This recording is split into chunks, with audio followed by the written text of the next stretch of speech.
Assalamualaikum warahmatullahi wabarakatuh. Baiklah, di sini saya akan menjelaskan terkait dengan penyakit psikolinguistik dan juga pengobatan gangguan bahasa. Yang pertama terlebih dahulu yaitu penyakit psikolinguistik.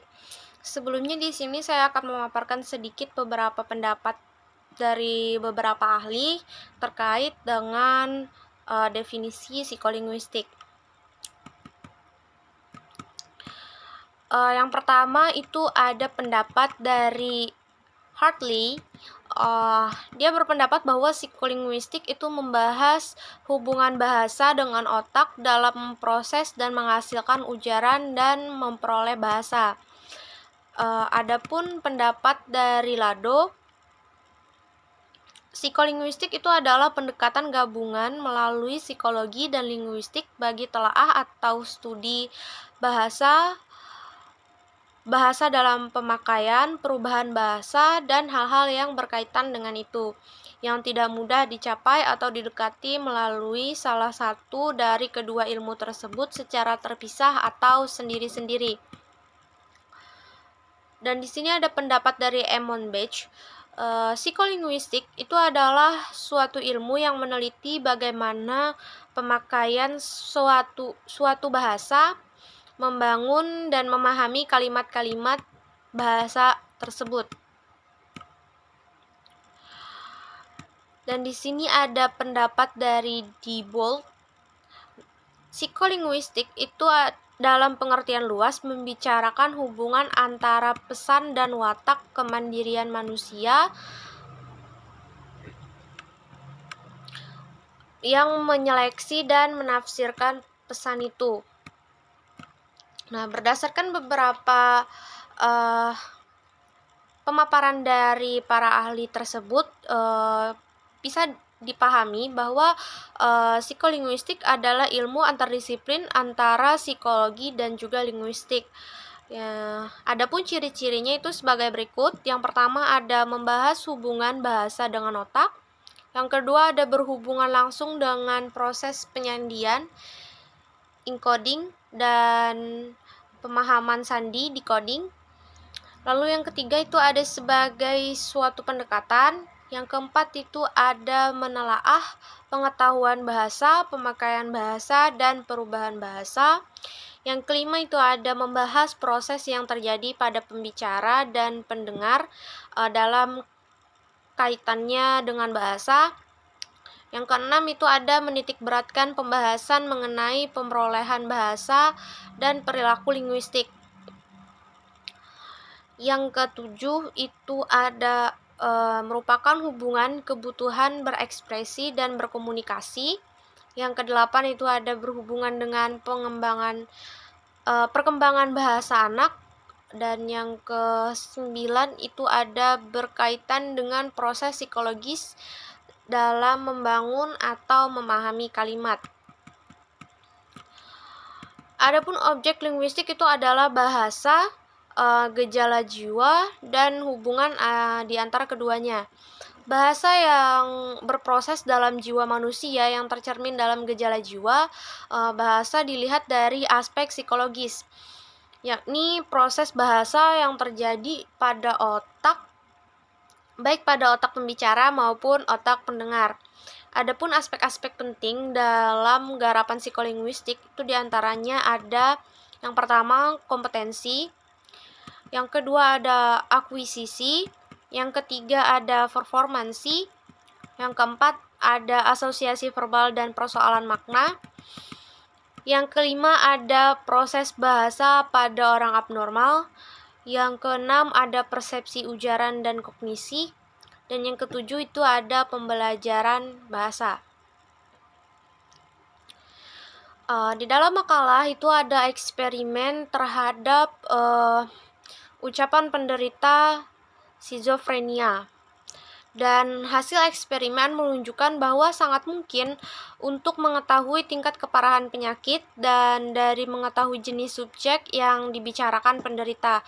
Berbicara tentang masalah emosional menunjukkan parahnya cedera tersebut, termasuk berbicara tentang cuaca dan teman, misalnya menunjukkan bahwa cedera tersebut ringan. Dari hal tersebut terlihat bahwa persepsi penderita skizofrenia berbeda karena penyakit ini bukanlah penyakit jiwa melainkan penyakit bahasa yang berhubungan dengan bahasa dan nalar.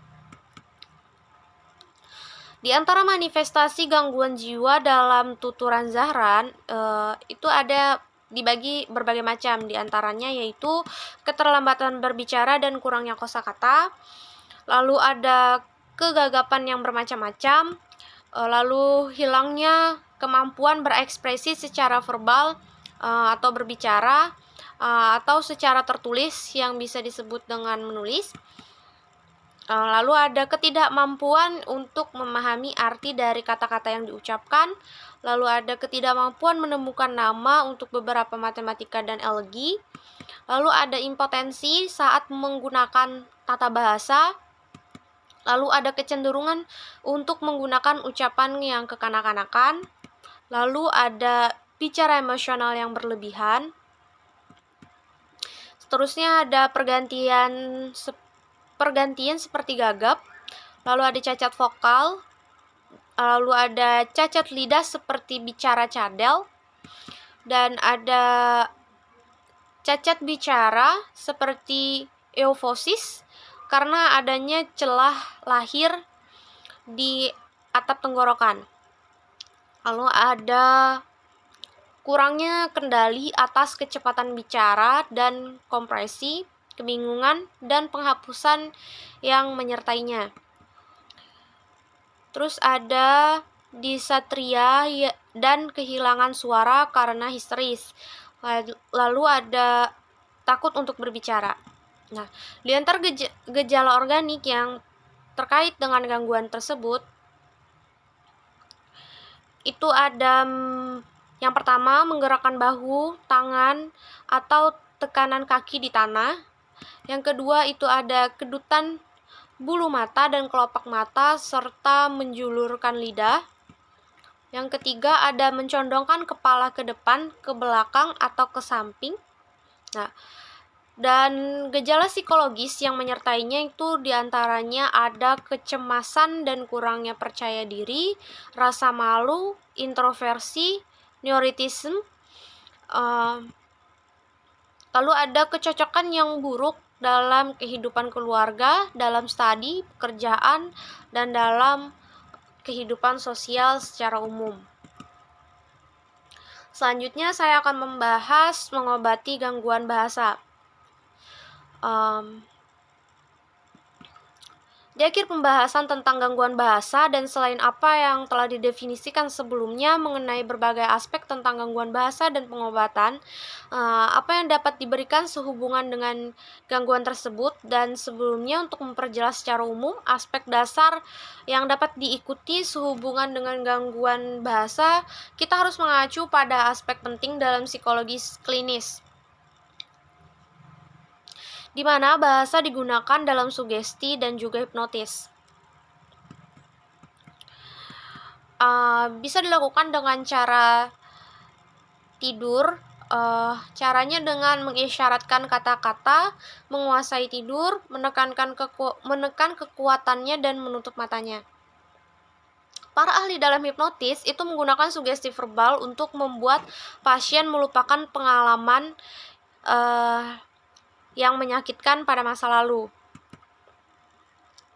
Selain pesan yang disajikan sebelumnya dalam pengobatan gangguan bahasa, itu dapat disajikan beberapa aspek penting dalam hal ini. Yang pertama itu ada berkenaan dengan organik penyebab gangguan linguistik. Perawatan bedah medis berguna dalam beberapa kasus, karena mungkin untuk mengobati cacat pada beberapa aspek formatif dan fisik dari sistem saraf, sistem pendengaran, sistem pemungutan suara, dan sistem pernapasan dalam beberapa kasus. Kita bisa mengobati demensia, misalnya operasi hidung. Hal ini juga memungkinkan untuk mengobati kembung dan meningkatkan celah yang ditemukan di hidung tenggorokan. Ya, lalu yang kedua itu ada berkenaan dengan penyebab psikologis atau organitis. gangguan bahasa dapat melalui psikoterapi. Adapun psikoterapi di sini tuh bertujuan untuk yang pertama melatih pasien untuk mengurangi rasa malu dan mengobati penyebab kebingungan dan introversi yang mempengaruhi kepribadian orang tersebut dan meningkatkan kesalahan dan gangguan bahasanya. Yang kedua, itu memperlakukan orang dengan kecemasan dan kehilangan aspek emosional dengan membuat mereka memahami penyakit ekspresi dan ucapan dalam pertumbuhan dan kemajuan di lingkungan tempat mereka tinggal. Lalu yang ketiga, itu ada mendorong yang terluka untuk mengerahkan upaya diri sambil memanfaatkan periode di mana kemajuan linguistik yang signifikan terjadi untuk mendorongnya dan meningkatkan moral dan kepercayaan dirinya. Yang keempat, ada memungkinkan penderita untuk mengetahui penyebab masalah emosionalnya, membantunya menyelesaikannya, dan kemudian memulihkan keseimbangan emosionalnya. Yang kelima ada kadang-kadang hilangnya suara histeris itu diobati dengan sugesti atau dengan menggunakan obat pengganti.